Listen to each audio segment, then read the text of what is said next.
শুরুতেই গণস্বাস্থ্য হোমিও সংবাদ শিরোনাম। এসবিটিভির সংবাদে স্বাগত। সঙ্গে আছি আমি বিএম এরশাদ। কথা সাহিত্যিক বিএম এরশাদের বক্তব্যের মধ্য দিয়ে উক্ত মানববন্ধন কর্মসূচি ঘোষণা করেন। নির্বাচনের তফসিল ঘোষণার ঠিক একদিন পরে জুলাই বিপ্লবী আন্দোলনের প্রধান সেনা এবং আমরা জানি যে ইনকিলাবের যিনি মুখপত্র ওসমান হাদি এবং খালিদুজ্জামান তাকে নির্মমভাবে হত্যা করা হয়েছে এবং ওসমান হাদিকে যেভাবে গুলি করে হত্যার জন্য এবং সে মৃত্যুর সঙ্গে পাঞ্জা লড়ে হাসপাতালে আছে, এর তীব্র নিন্দা এবং ধিক্কার জানাই আমরা বাংলাদেশ ইসলামী সমন্বয় এবং সমমনা জোটের পক্ষ থেকে।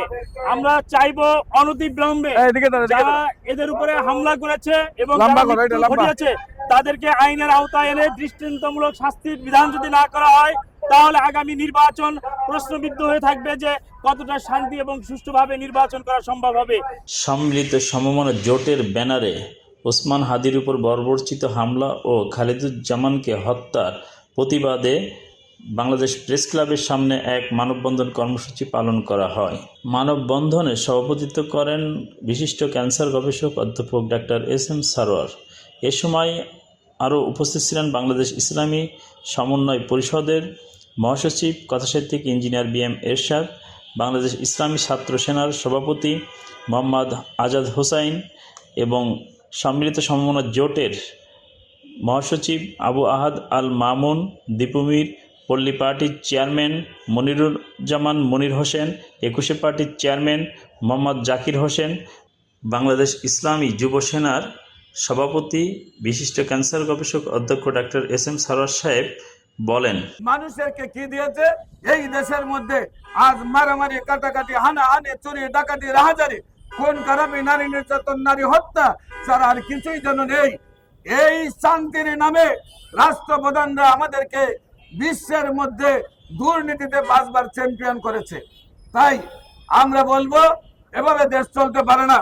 আপনারা এই দেশটাকে সুন্দরভাবে যদি শান্তিপূর্ণ একটি দেশ রূপান্তরিত করতে চান, তো সকল রাজনৈতিক দলের চেয়ারম্যান মহাসচিবদের সমস্ত বক্তব্যকে নিয়ে সেই বক্তব্য অনুযায়ী আপনারা দেশটাকে সুন্দর একটি অবাধ নিরপেক্ষ নির্বাচনের ব্যবস্থা করে দেন।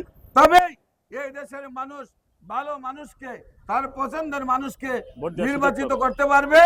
অন্যথায় একটি ভোটের নাটক করে এক এক এলাকায় একক যারা সন্ত্রাস, তারা সন্ত্রাসের মাধ্যমে সবাইকে আতঙ্ক করে সেই সন্ত্রাসীবাদী একটি আবার সন্ত্রাসীবাদী একটি সরকার গঠিত হবে, নির্বাচনকে প্রশ্নবিদ্ধ করবে। আমরা এই অবস্থা থেকে বাইরে আসার জন্যই আমি মনে করি তফসিল ঘোষণার পরেই যে 2টি হত্যাকাণ্ড হয়েছে, এটাই দ্বারাই আমাদের শিক্ষা নেওয়া উচিত। আর যেন মানুষ খুন না হয়, আর যেন আমাদের নির্বাচনটা বালচাল না হয়, আর যেন খারাপ মানুষ নির্বাচিত না হতে পারে, এই দিকে দৃষ্টিকোণ করার আহ্বান জানিয়ে আর যারা আজকে শহীদ হয়েছে তাদের যারা অপরাধী তাদেরকে দৃষ্টান্তমূলক শাস্তির আওতায় এনে তাদেরকে ফাঁসির কষ্টে ঝোলানোর জন্য আবেদন রেখে আমার সুস্থতার জন্য এবং হাদিকে আল্লাহ যেন সুস্থ করে দেন, আবার যেন সে রাজপথে এসে কথা বলতে পারে, এই আল্লাহর কাছে আহ্বান জানাচ্ছি। পাশাপাশি আল্লাহর কাছে দোয়া করছি, পাশাপাশি সরকারের প্রতি আহ্বান জানাচ্ছি যে হাদির যেন চিকিৎসার কোনো ধরনের অভাব না হয়, ত্রুটি না হয়, সেই দিকে দৃষ্টি দেওয়ার জন্য আহ্বান জানিয়ে আমাদের মধ্যে এখন উপস্থিত হয়েছেন বাংলাদেশ ইসলামী ছাত্র সেনার কেন্দ্রীয় সভাপতি, নবনির্বাচিত সভাপতি, যিনি কালকে এই হাদির জন্য বিক্ষোভ মিছিল করেছেন। আমরা তাকে ধন্যবাদ জানাই এবং দেশবাসীর উদ্দেশ্যে সেই 2টি কথা বলার জন্য সবাইকে ধন্যবাদ। আসসালামু আলাইকুম। হোমিওপ্যাথ এটা শুধু একটি চিকিৎসায় নয়, এটা একটি আস্থা, একটি ভরসার নাম। বিশ্বের কোটি মানুষ এখন বিশ্বাস করে আরোগ্য হওয়া এখন আর স্বপ্ন নয়, বরং সম্ভব।